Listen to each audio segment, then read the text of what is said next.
आप सुन रहे हैं रेडियो 91.2 FM नोएडा लोक मंच। मैं आपका दोस्त, आपका होस्ट विनोद शर्मा।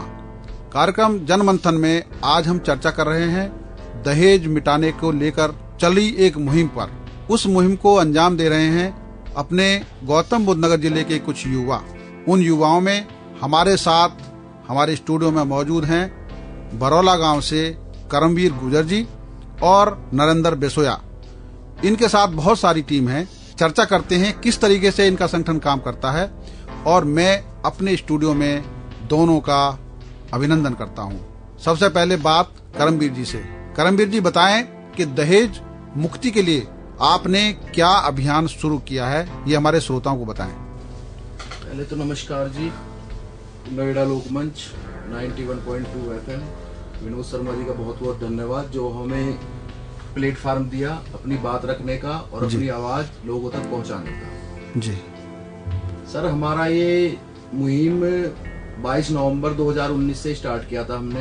हालांकि सोच हम युवाओं की पहले से थी कि ऐसा कोई मुहिम चलाई जाए जिससे कि ये जो दहेज है एक तरह से बिल्कुल समाज को खाया जा रहा है, इसके लिए कोई मुहिम चलाई जाए जिससे कि दहेज खत्म हो। तो हम कुछ युवाओं ने बैठ के एक मीटिंग की बरौला में। पहले उससे ग्रेटर नोएडा से भी लोग आए, दिल्ली से भी लोग आए। तो हमने फर्स्ट मीटिंग की वहाँ पे कि भाई किस तरीके से हम इस मुहिम को आगे बढ़ाएं। जी तो हमने वहाँ से शुरुआत की। हमने क्या किया वहाँ से कि गांव-गांव जाके लोगों को जागरूक किया जाए, खासकर युवाओं को, जी जिससे कि युवा आगे आए। जिनकी शादियां नहीं हुई या जिनके छोटे बच्चे हैं, कम से कम इस पीढ़ी में नहीं, आगे वाली जो पीढ़ी है कम से कम इस राक्षस रूपी दहेज से बच सके।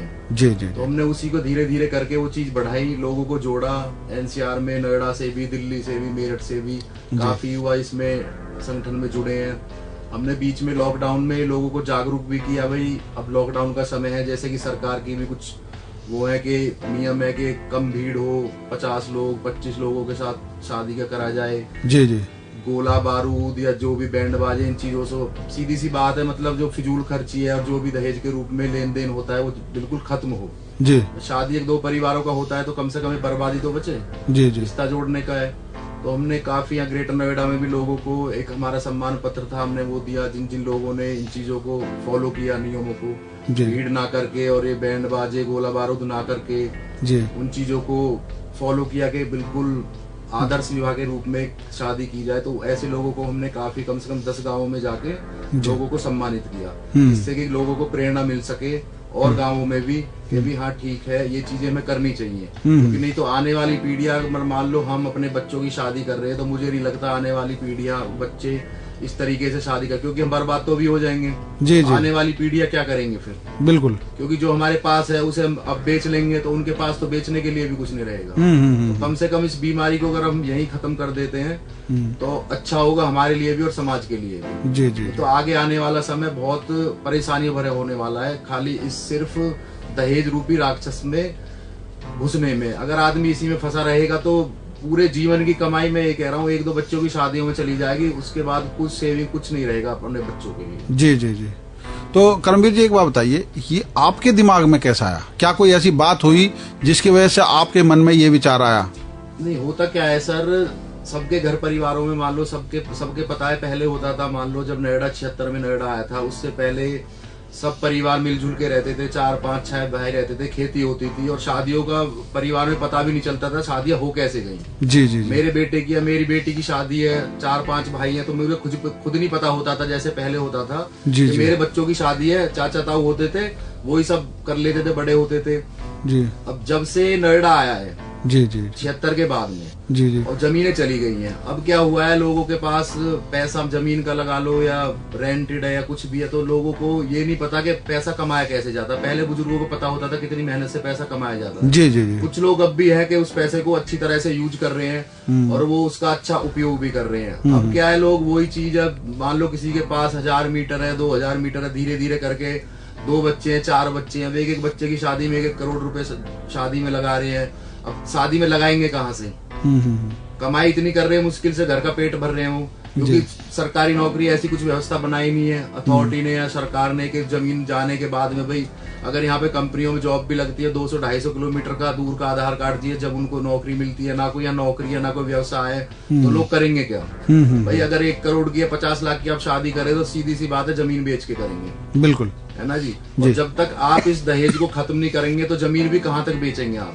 आपके 2 या 4 बच्चे हैं, चलो ठीक है आपने बेच ली, आपने बेटे बेटियों की शादी ये जमीनें बेच के कर दी।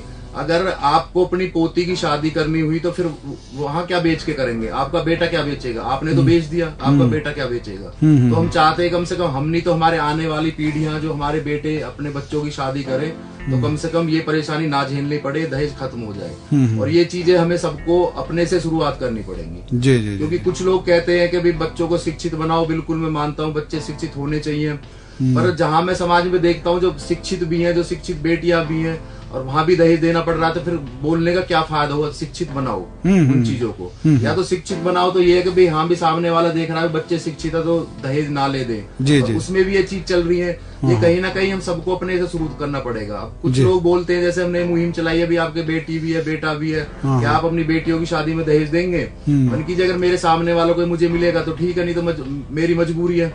बिल्कुल। पर कम से कम अगर मेरा बेटा है तो ये मेरी मजबूरी नहीं है, कम से कम उसमें मैं अपना योगदान दूंगा, योगदान दे सकता हूँ, सब पहल कर सकता हूँ मैं। जी जी। तो हमें इस संगठन में ऐसे युवाओं की जरूरत है जो खुद अपने से सहयोग करे इस मुहिम में। क्योंकि अगर बेटा है उसमें तो किसी की जबरदस्ती नहीं है मैं दहेज लूं, तो उसमें कम से कम सहयोग कर सकते हैं। और इसमें धीरे धीरे 35-40 लोग युवा जुड़े हुए हैं संगठन में। अच्छा अच्छा। अलग अलग स्टेट से जुड़े हुए हैं, तो हम ऐसे युवाओं को जोड़ रहे हैं जो खुद अपने से शुरुआत करें। क्योंकि बेटी वालों को भी कहीं से सामने से दिखेगा जब तो वो करेंगे जी। बिल्कुल बिल्कुल। जब बेटी वालों को मान लो बेटी वो कब तक अपने घर बैठाएगा कि मुझे बिना दहेज की शादी करनी है? बिल्कुल बिल्कुल। आप सामने वाले कब तक कहाँ तक ढूंढेंगे? बिल्कुल। कम से कम उनके सामने कोई ऐसे उदाहरण होगा तो जब तो ये चीज होगी। और उदाहरण कहीं ना कहीं सेट करना होगा हमें। तो अगर हम शुरू से स्टार्ट करते हैं, मान लो 30-40 लोगों से, धीरे धीरे चैन बढ़ेगी भी। अब जिनसे हम रिलेशन करेंगे भाई उनको समझाएंगे तो उनकी भी समझ में आएगी। बिल्कुल बिल्कुल। जो हम 1 करोड़ 2 करोड़ उसमें शादियों में लगा रहे हैं वो अपने बच्चों की पढ़ाई में लगाए, बच्चों के बिजनेस में न लगाए तो वो चीज बढ़ेगी। बिल्कुल। लोगों को धीरे धीरे समझ में आएगी। तो इस चीज पे हमारी टीम लगी हुई है।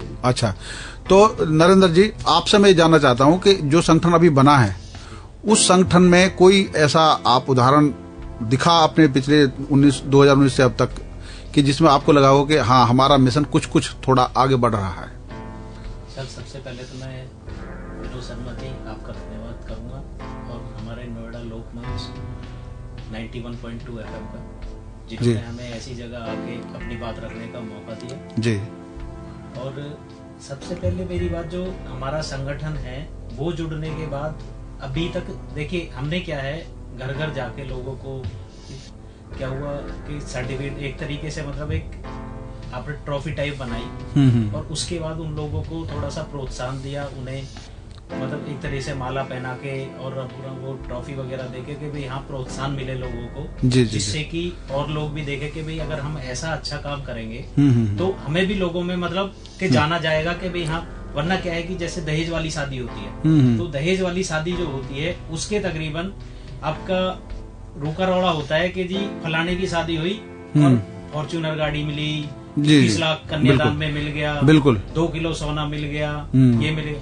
लेकिन उसके बाद उन घरों की स्थिति ऐसी होती है, ज्यादातर मैं आपको बताता हूँ 90% घर की, जिसमें कि क्या होता है उन गाड़ियों के ना तो इंश्योरेंस होते हैं, ठीक है जी, ना उन गाड़ियों पे कपड़ा लगता है, ना उनको जाने के लिए क्या है, अब गाड़ी निकालेगा आदमी तो उसमें तेल पानी खर्चा तो चाहिए। बिल्कुल बिल्कुल बिल्कुल। अब उनके पास इनकम सोर्सेज तो है नहीं, तो एक्सपेंसेस हैं, तो एक्सपेंसेस जब होंगे तो आपको इनकम तो चाहिए। बिल्कुल बिल्कुल। अब इनकम है नहीं तो हमारे पास जो पैसा है, जो धरोहर है हमारे पास एज अ संपत्ति, मतलब जैसे हमारी प्रॉपर्टी होगी, तो अब क्या है लोग या तो उसको बेच के उसकी पूर्ति करेंगे। अब उसके बाद क्या होता है, मैंने आज मतलब अभी भी नोटिस करा है कि दहेज लेने के बाद बहुत से घरों की शादियां बिगड़ी हुई है। कारण क्या है कि आदमी के मन में लालच पैदा हो रखा है। बिल्कुल। लालच पैदा होने से क्या होता है, फिर हम रिश्तेदारी और आपसदारी सब खत्म हो जाती है, सिर्फ वहाँ लालच रह जाता है। अब लालच होने के बाद फिर उनमें आपस में डिस्प्यूट बनते हैं, वो फिर अपने आप को तोलने लगते हैं कि मैं ऊंचा या ये ऊंचा, और उससे बच्चों की जिंदगी बर्बाद होती है। उससे बच्चों की जिंदगी बर्बाद होती है। उन चीजों मैं तो सबको देखिए, मैं तो सबसे हाथ जोड़ के यही रिक्वेस्ट करना चाहूंगा कि अपने बच्चों को सबसे पहले प्राथमिकता दे शिक्षा की और संस्कार। बिल्कुल बिल्कुल, बिल्कुल। इन चीजों की प्राथमिकता दे। बाकी चीजें तो क्या है, ये एक जैसे होता है ना, हम पहले पहली सीढ़ी पे पैर रखेंगे तब जाके एक एक करके हम जाके छत पे चढ़ेंगे। बिल्कुल। तो ऐसे ही क्या है, अभी जब हम अपने बच्चों को, हमारे बच्चे हो गए तो उनको क्या है, पहले होता है शिक्षा। शिक्षा के साथ साथ संस्कार जी। ये दोनों चीजें अगर हमारी रहेंगी जी, तो क्या है कि हम अपने बच्चों को ऐसी जगह देखेंगे जहां से जाके हमें एक अंदर से खुशी आएगी। ये दिखावे वाली खुशी नहीं जी जी जी, कि जिससे कि जैसे दहेज वाली शादी हो रही है, अब उसमें क्या है, ये दिखावे वाली जैसे खुशी। और उसका भी क्या है, 10-5 दिन रहता है, जिक्रा होता है, फिर उसके बाद कोई जिक्रा नहीं। वो झेलना उन्हीं को पड़ता है जिस फैमिली में दहेज लेना और देना हुआ। बिल्कुल बिल्कुल बिल्कुल सही बात। अगर हमारे बच्चे शिक्षित होंगे, संस्कारिक होंगे, तो वो अपने जीवन के फैसले खुद करेंगे, खुद एक अच्छी सीढ़ी की तरफ चलेंगे, ना कि फालतू की तरफ चलेंगे। अभी क्या है, हमारे यहाँ लोगों को पैसा है, अब उसमें क्या है, कुछ लोग तो 100% में 10% है जो अपना यूज कर रहे हैं तरीके से, चीज को बढ़ा रहे हैं और अपने बच्चों को एजुकेशन दे रहे हैं। हालांकि अब काफी लोगों में अवेयरनेस भी आई है कि हमें अपने बच्चों को शिक्षित करना चाहिए, संस्कार देने चाहिए। तो ऐसे ही थोड़ा थोड़ा करके मैं तो कहूंगा कि सब लोग अब अपने बच्चे को एक ऐसे प्लेटफॉर्म पे ले जाके खड़ा करें जिससे कि दूसरे, जैसे कि मान लो लड़की है, लड़की को ऐसा शिक्षित करें कि लड़के वाला ये सोचे कि भाई ये बच्चा मेरे घर में आना चाहिए। बिल्कुल ठीक है, बिल्कुल। उससे क्या होगा, आदमी को जो लालच वाली है वो चीजें खत्म हो गई। वो क्या सोचेगा, अपनी पीढ़ी के लिए सोचेगा कि अगर मेरे घर में दोनों बच्चे शिक्षित होंगे तो मेरे आने वाली जनरेशन शिक्षित होगी, जो अच्छे ओहदे पे जाके बैठेगी। हाँ हाँ, ठीक है। और आने वाली जनरेशन भी। बिल्कुल बिल्कुल। अभी क्या है कि जैसे हम देख रहे हैं, अब हमारे यहाँ पे पैसा तो सबके पास है, लेकिन एक शिक्षा और एक ओहदे पे हमारे यहाँ के बहुत कम % लोग बैठे हुए हैं। तो कारण क्या है, कारण वही है कि हम उस चीज को सही वे में यूज ना करके उसका मिसयूज ज्यादा कर रहे हैं। तो मैं तो यही कहूंगा, वो मिसयूज ना करके थोड़ा सा देखिए, सही और गलत की सबको फर्क होती है। बिल्कुल सही बात है, सही बात है। भगवान ने बुद्धि सब में दी है, फर्क इतना है कि हम उस दिमाग को कहाँ पे लगाएं, कहाँ पे उस चीज को हम अप्लाई करें। अब जैसे जैसे हम अप्लाई जिस तरफ भी करेंगे वैसे वैसे प्रोसेस चलेगा आगे का।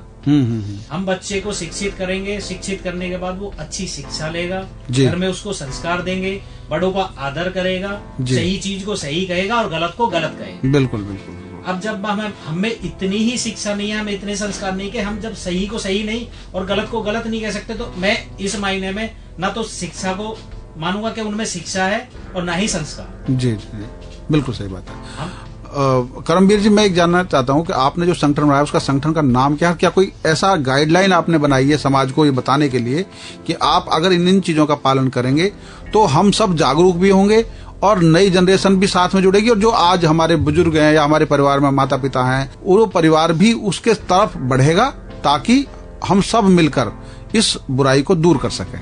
हमारी ये मुहिम सर दहेज एक अभिशाप संगठन के नाम से चली हुई है जी। इसका ही नाम है हमारा दहेज एक अभिशाप संगठन जी। और हमारा सीधा सा टारगेट ये है कि जो भी युवा इस संगठन में जुड़े हैं, सीधा सा हमारा लोगों को जागरूक करना ये है, कम से कम अगर हम इस दहेज से बचते हैं, हम कुछ लोगों को तो ये कहते हैं चलो ठीक है, कुछ लोगों को होता है भी लालच, वो नहीं छोड़ पाते, तो हम उनसे ये कहते हैं चलो ठीक है, लालच को मत छोड़ो, आप कम से कम आप इसे बिजनेस की तरह भी ले सकते हो। वो कहते हैं कैसे जी? मन की वो ऐसे, अगर आपके एक बेटा है एक बेटी है, कम से कम अगर आप एक पहल करोगे, मान लो ऐसे 50, 100, 200 लोगों का ग्रुप बनता है अगर अलग अलग शहरों से, तो क्यों ना उन्हीं में रिलेशन किए जाए। बिल्कुल, है ना जी।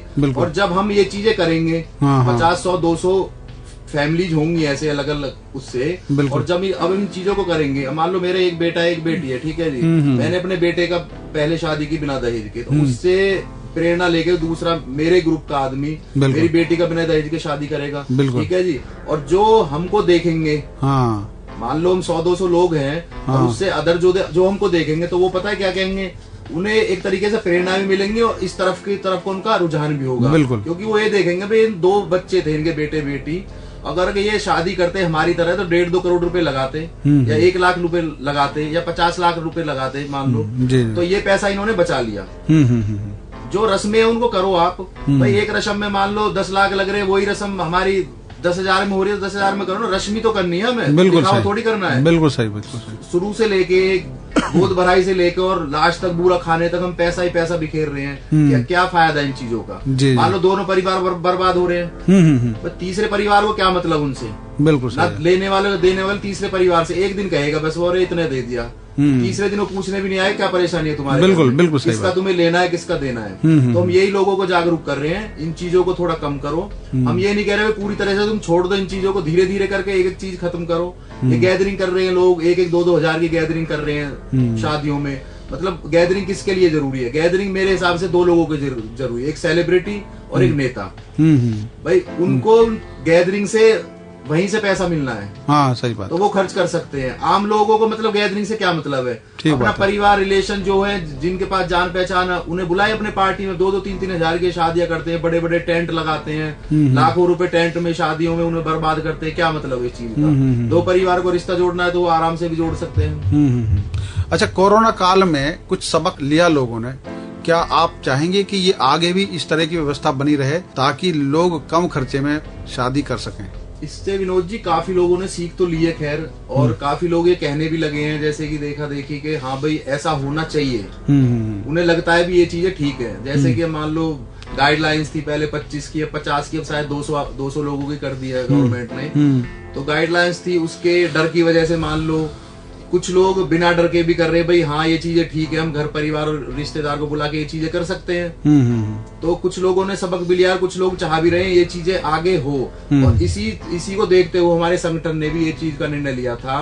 अभी हमने कुछ दिन पहले, मैंने अभी बताया था आपको, यहाँ पे शौराजपुर है और खोदना कला है, खेड़ी बनौता है, और मतलब 5-6 गांव थे।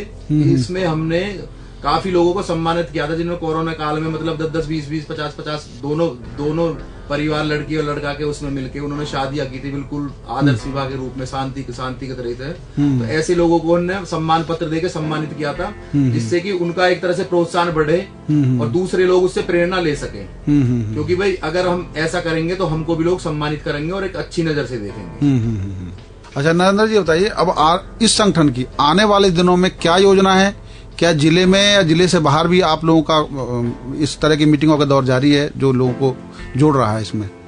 विनोद जी, हमारा जो है आगे का फ्यूचर प्लानिंग ये है कि हम जितने भी हमारे मतलब बिरादरी से रिलेटेड या अगर गैर बिरादरी जो भी हैं आसपास में जी, तो हम जो उनके जिसमें हम लोग अपनी शादियां करते हैं, तो हमारा प्लान है कि अदर स्टेट से भी लोगों को जोड़ा जाए, जिससे कि मैं तो कहूंगा कि भाई जैसे कि मान लीजिए गौतम बुद्ध नगर, जी जी जी, गौतम बुद्ध नगर के बाद गाजियाबाद, हाँ, गाजियाबाद के बाद आप चले जाइए क्या नाम है, मेरठ, हापुड़, जी, आप इधर दिल्ली, हरियाणा में फरीदाबाद वगैरह जो भी हैं आपके सटे हुए जितने भी हैं, मैं तो कहूंगा सबसे कि ये सब हमें आपस में मिलके हम मीटिंगें रखेंगे, मीटिंग रख के लोगों को जागरूक करेंगे। जागरूक करने के बाद जो परिवार जिनसे संबंध बनता है, जिनसे उनके विचार मिलते हैं, मैं तो कहूंगा वो आपस में रिलेशंस बनाएं, ठीक है।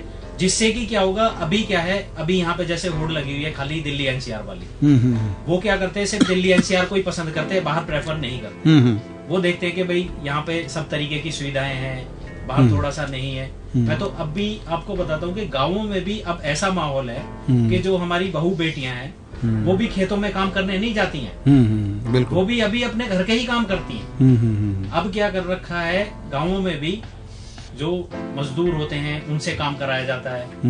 गाँवों में भी बिल्कुल शहरीकरण की तरह वो है। आजकल सुविधाएं हैं, एसी, लाइट सब गाँव में है। बिल्कुल ऐसा नहीं है कि भाई खाली दिल्ली एनसीआर में है। बस थोड़ा सा अभाव जो है वो एक थोड़ा सा एजुकेशन का है और कनेक्टिविटी का जी। सिर्फ ये है।